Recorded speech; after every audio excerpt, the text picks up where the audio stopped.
most bankable host, Brian Aseli. I am Mariam Bishar. Of course, we're getting back into the news with a masterclass in wealth creation. Right?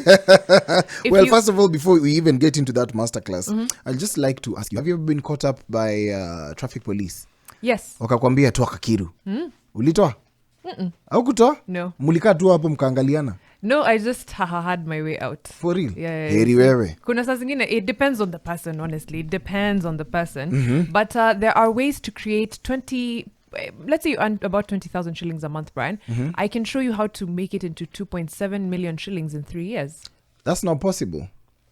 Says who? Because let me tell Anthony Magendo. Yeah, Anthony Magendo. Okay. So, Mariam, if you're to make 1 million shillings, you're supposed to save up to at least 30,000 per month. At least. Wait, if you're making a million if or you 100,000? If you want to make 1 million in about 3 years or 2.5 years, you have to be you have to save. That's 30, the money you save. At least 30,000. True, yeah. But sasa huyu wa 20k amepata 27 million within 2 years, 3. Yeah, 3 years basically.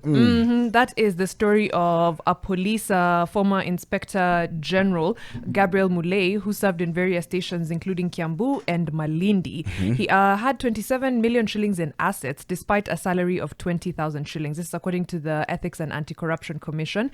This story talks about basically the chain of command as far as bribery is concerned in the police force. And this was just one of the examples given. Of course, there's a report out by a committee led by the former Chief Justice. Of course, that's David Maraga. Yes, and they're talking about exactly what it looks like for this money to go up the chain of command. Now, in 2016, Constable Susan Wangari Kamau, who was then based at Kisumu Traffic Department, was at pains to explain 5 million in her 3 bank accounts, despite her salary being only 20,000. Ms. Wangari, who was being vetted by the National Police Service Commission, said that she owned several businesses, including a clothes shop and rental buildings. Now, a report by a task force led by Chief Justice has revealed how Malisafi and the chain. Former Chief Justice, yes. Apparently, all that is collected from the traffic departments, from junior officers who are putting up roadblocks to senior police chiefs,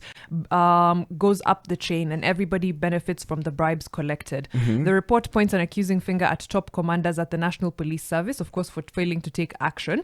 And it has also put a lot of responsibility on the Inspector General of Police. And of course, there's a recommendation by the task force that the Deputy Inspector General in charge of Kenya Police should disband the current traffic department and create a new one. I think tukianzia hapo tutakuwa sawa sana. But of course, all details on page 11 as we get to see the submission of that task force. Yes. Wacha tuone if the recommendations are going to be taken to action. Can I also just add some context? I do think there's a big problem in paying someone 20,000 shillings and expecting them to not take bribes. There's problems on both ends. There's a problem in asking for the bribe.